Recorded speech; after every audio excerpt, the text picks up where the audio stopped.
UAP transparency champion, Congressman Tim Burchett, told The Hill that he and a bipartisan group of representatives, including Matt Gaetz, Jared Moskowitz, and Anna Paulina Luna, are demanding a select committee dedicated to UFO findings. Let's watch. We'd like for Speaker McCarthy and, Chairman Comer actually to appoint a select committee just to do just that. So we would have subpoena powers and we could bring those people in.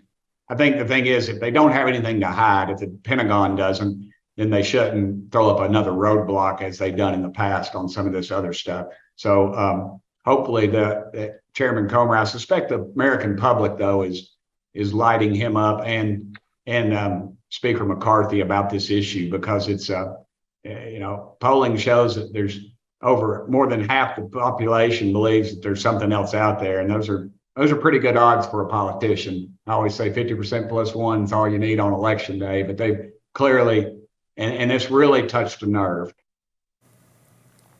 Burchett says that so far he has not heard back from Speaker Kevin McCarthy.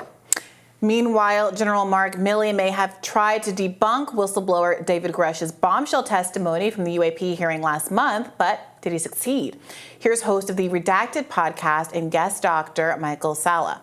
And I don't know what to make of the Mark Milley side of this, but does that seem to be where we're going here? They're going to try to push for this idea of a fake alien invasion as some sort of a cover for disclosure? Well, that seems to be where they're heading, because the UAP that have been cited and discussed in Congress and in reports have always done in the context of them being some unknown national security threat. And Millie is on board with that. He's saying, yes, the UAPs are real. They're a national security threat. We need to put attention on that. But he just says what Grusch had to say about them in some way being related to these retrieved non-human craft, and that people are being injured or have been killed for revealing the truth.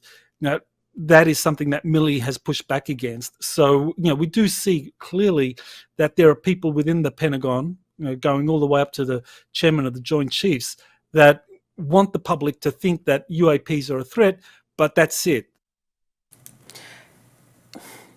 Someone has been killed over a threat to release this information. People have been injured over the threat to release the information. Who? I'm saying this in the interest of wanting to take this as seriously as the gravity of the accusations that were just made in that clip.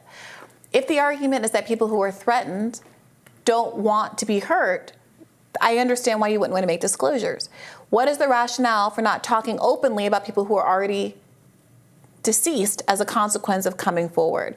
At a certain point, I'm sorry, I feel like I keep saying this. It's not that I don't want to believe, but what is, like, the allegations are escalating without the specificity escalating. Right, or without any evidence escalating, like being revealed to support what they're saying. It's just people testifying about things they've heard. I'm more skeptical than you are on this issue. So I was interested to hear Burchett make the popularity argument there, to say that officials who, in his view, are stonewalling, maybe not stonewalling, just not expressing enough of an interest, as much interest in him. His interest seems pretty sincere, that he cares about this issue, but he's pointing out that so do a lot of people, bipartisan, that it's not particularly ideological or party-based. Want to know, do think that the U.S. government has evidence of extraterrestrial or at a minimum technology or even life, that the people believe that, and they want more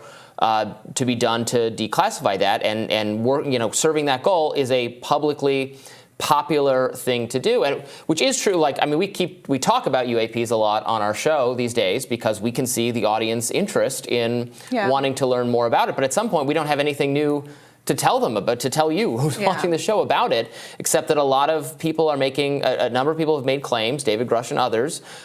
It's great that they have come forward and they're making their claims in public. And in fact, they swore them before Congress. And I appreciate Burchett and Anna Paulina Luna and other people's interest in this topic.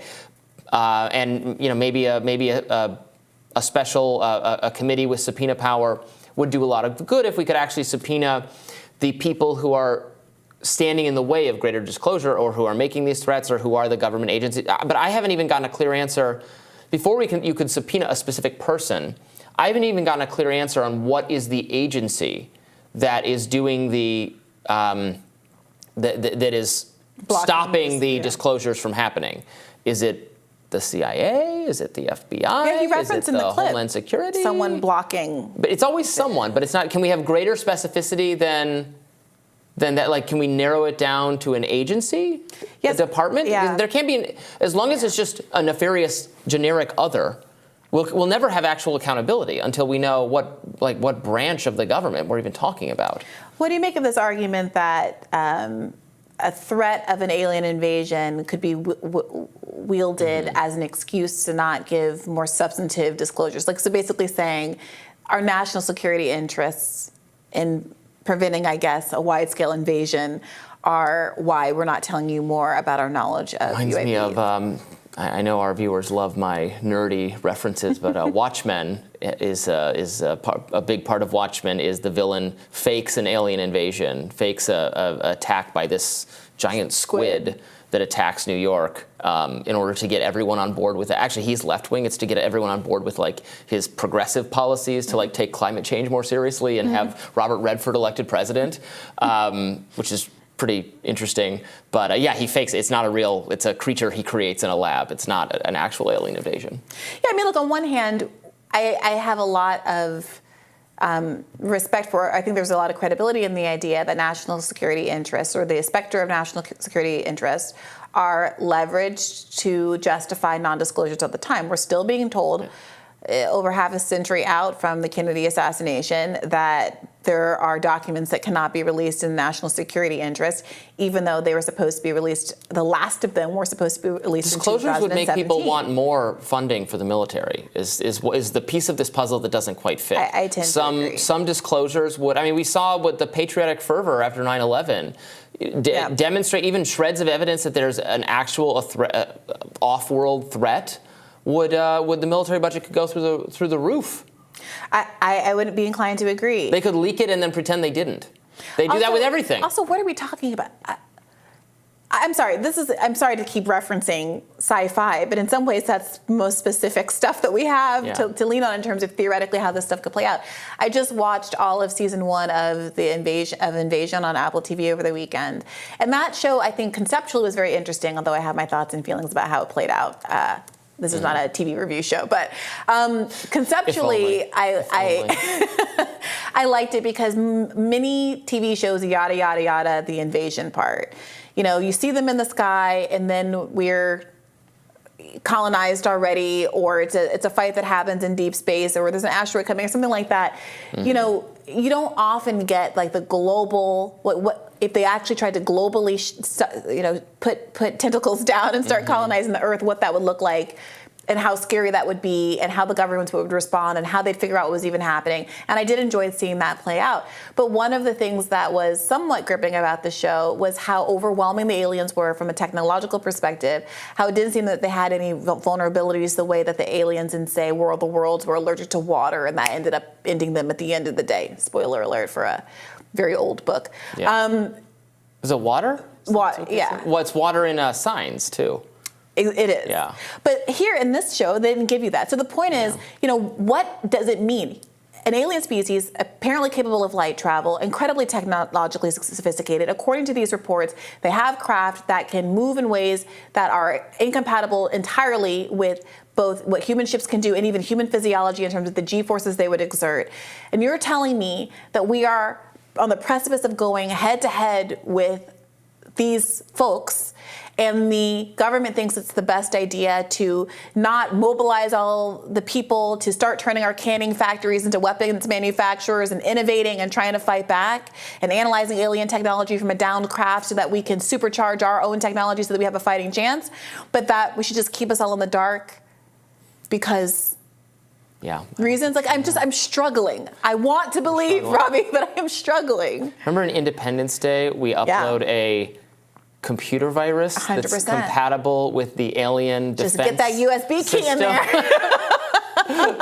How absurd. No, but honestly, compared to invasion, that made a lot more sense. God, I don't that's want to not get an into it, because at least then there was an acknowledgement. It set up the idea that after scientists and our best minds studied this craft, that there was this vulnerability, and we could exploit that vulnerability.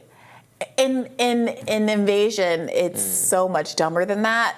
It's giving Stranger Things, mind melding with a child. It's giving ridiculous. But the point is, like, back to the news story. Like, if there are good sources, and I do know that there's a very robust UFO UAP community. I have looked at some of the message boards on Reddit. I have seen their frustration with some of the news coverage, but it's not clear to me that there's a lot of basis for that. So if there are particular links, if there are particular experts that we should be looking to, learning from, having come on the show, please do let us know in the comments, because I do very much want to understand why there is so much invested relief despite there being a real trickle of new information. Absolutely. Let us know, and we'll have more Rising right after this.